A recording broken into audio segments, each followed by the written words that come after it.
প্রত্যেক বছরই ঈদে এবং আপনার যে আমাদের ঈদ আছে কোরবানির ঈদ, এতে আমরা স্ট্যান্ডিং কমিটির সদস্যরা যতদিন তিনি কারাগারে আটক আছেন ততদিনই আমরা তার সঙ্গে সাক্ষাৎ করেছি। বিশেষ করে তিনি অসুস্থ হয়ে যাওয়ার পরে আমরা নিজেরাই এখন সবসময় এটা ভাবি যে তাকে যতটা কম বিরক্ত করা যায়, সেই কারণে আমরা কিন্তু ঈদের দিনে তিনি আমাদেরকে ডাকেন, আমরা তার সঙ্গে কথা বলি। কথা বলার পুরোপুরি সৌজন্যমূলক কথাবার্তা, এখানে আমরা কোনো রাজনৈতিক আলোচনা করি না।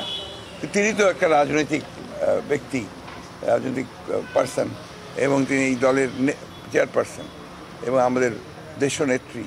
তিনি আগে 3 বার প্রধানমন্ত্রী ছিলেন এবং এখনও তিনি রাজনৈতিক কারণেই বন্দী হয়ে আছেন। সুতরাং আমরা যেটা মনে করি, আমরা যেটা সবসময় বলে আসছি যে তাকে অবিলম্বে মুক্তি দেওয়া উচিত এবং মুক্তি দিয়ে তার চিকিৎসার ব্যবস্থা করা উচিত। এই কথাটা আমরা আবারও জোর দিয়ে আপনাদের মাধ্যমে পুরো জাতির কাছে আমরা জানাতে চাই। দেশনেত্রী বেগম খালেদা জিয়া তিনি আপনাদের মাধ্যমে পুরো দেশবাসীকে ঈদের শুভেচ্ছা জানিয়েছেন, ঈদ মোবারক জানিয়েছেন এবং একই সঙ্গে তিনি দোয়া চেয়েছেন তার যেন স্বাস্থ্য ভালো থাকে।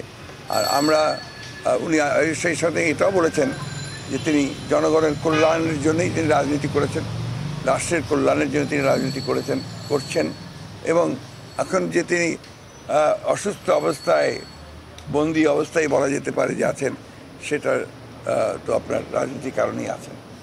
তো আমরা আজকে সেই কারণেই তার সাথে দেখা করতে এসেছিলাম, সৌজন্যমূলক দেখা। উনি এই কথাগুলো উনি বলেছেন।